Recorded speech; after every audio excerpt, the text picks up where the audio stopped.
This is the story of how I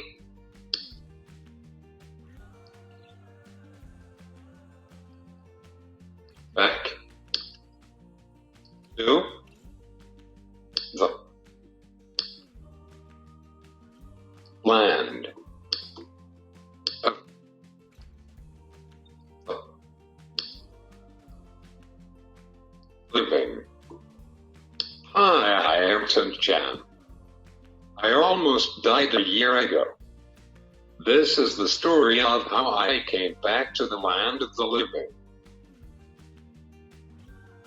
This time, when death was staring me in the face, I discovered how precious and ephemeral life can be.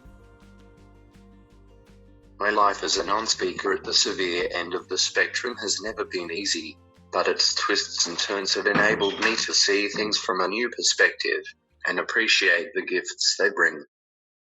Around mid-March 2019, I felt very lethargic with little energy to manage daily routines. Woke up with a sore neck one morning, was unable to move my upper body. Mum thought it was whiplash because the day before, she had to stand on the car brakes when another car cut in front of her without warning. After physiotherapy exercises and massages, the problem eased a bit, but then I developed a fever which abated after a couple of days. We thought I had gotten over a flu episode. I managed to work on a presentation and deliver the speech on World Autism Awareness Day. Over the following days, my initial lethargy ramped up several notches, and I didn't do much except stayed in bed most of the time. In addition to looking after me, Mum had been extremely busy with the upcoming launch of our book, Back from the Brink, scheduled to take place on the Sunday the 28th of April. We managed to get a stellar lineup of speakers including Chris Downey, who all kindly offered their support.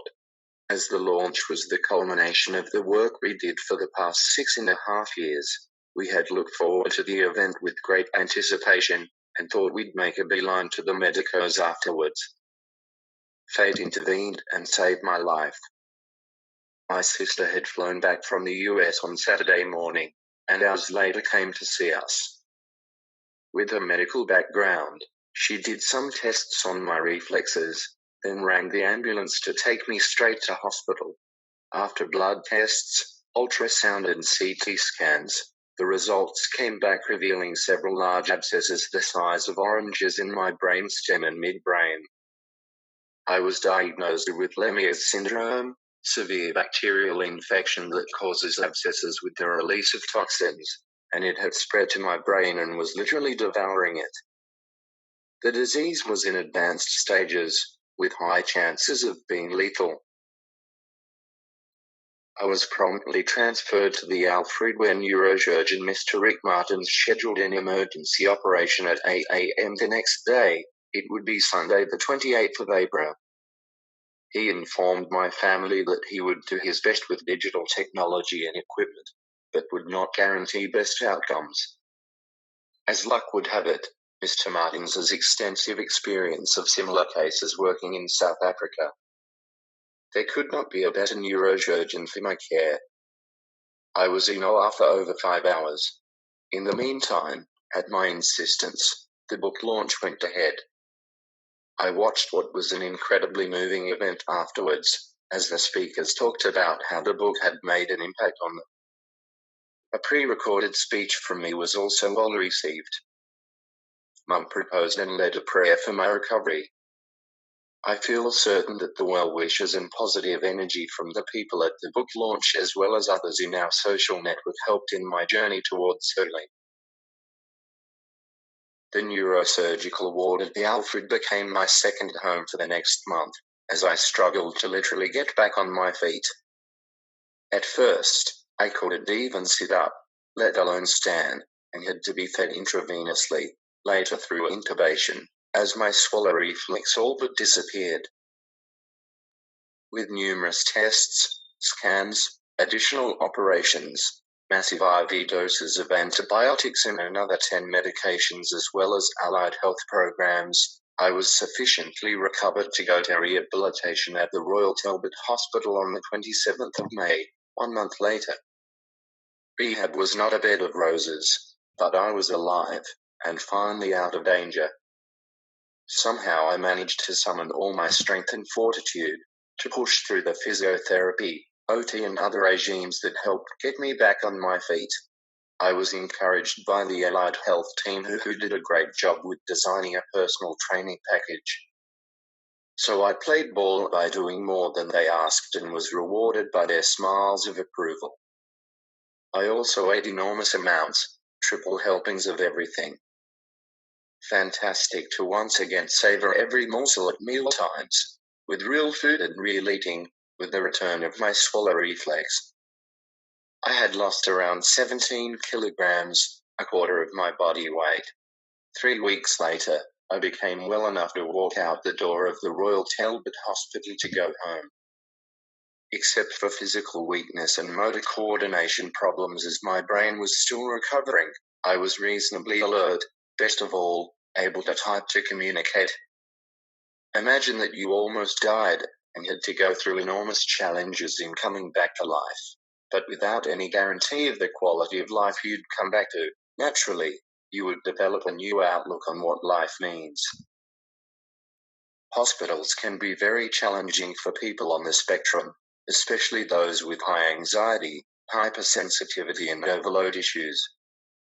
With every assault from the overwhelming environment, unceasing movement and noise, constant changes with unfamiliar people and routines, as well as all the invasive medical tests and procedures, there was one thing that enabled me to stay sane: the love and support of the family, especially Mum, who were at my side, day and night.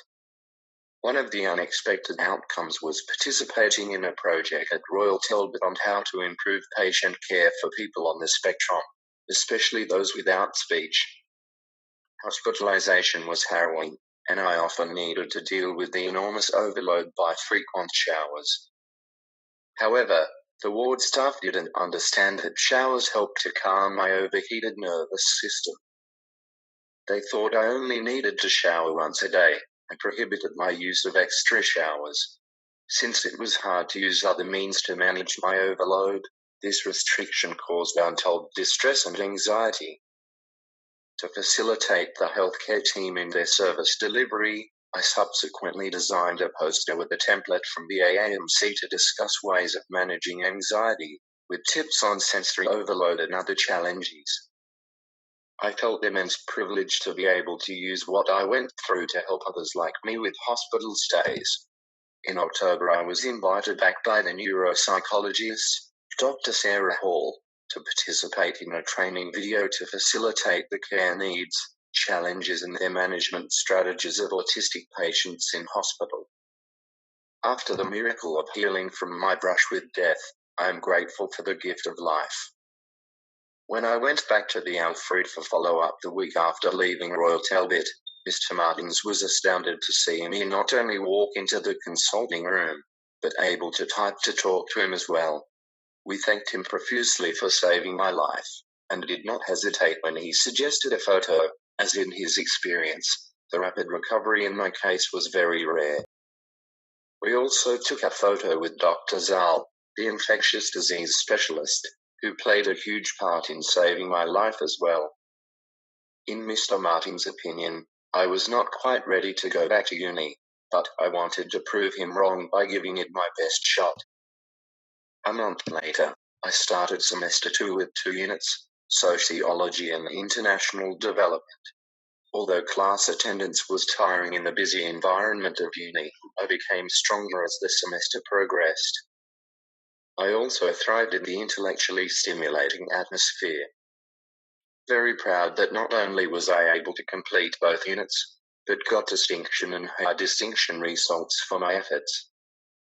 Holocaust survivor, psychiatrist Viktor Frankl said that when you see the meaning of your suffering, you can go through the worst case scenarios. I had walked in the shadow of the valley of death. I know that the commitment to my care from the medical and allied health teams, as well as the love and support from family and friends, have been indispensable to my journey of healing. Coming through such a profound experience, I can also see that my life has a purpose. I would like to think that aspiring to be an advocate for people with disability, especially those without speech, is a task I need to work on with the gift of life. I thrive when I can use what I went through to help other people. I have great satisfaction to be able to give back all the blessings received, knowing that life is a precious gift that should never be taken for granted. My top tip for supporting well-being is to make the most of our social network. My connection to and relationships with people are the best things in my life. Even when we may not be able to see each other face to face, connecting with people who care and support us is vital to live life to the max. Life is precious, and all the rocky terrains and tortuous byways help to build us up, to weather the storms, forge our paths and climb mountains.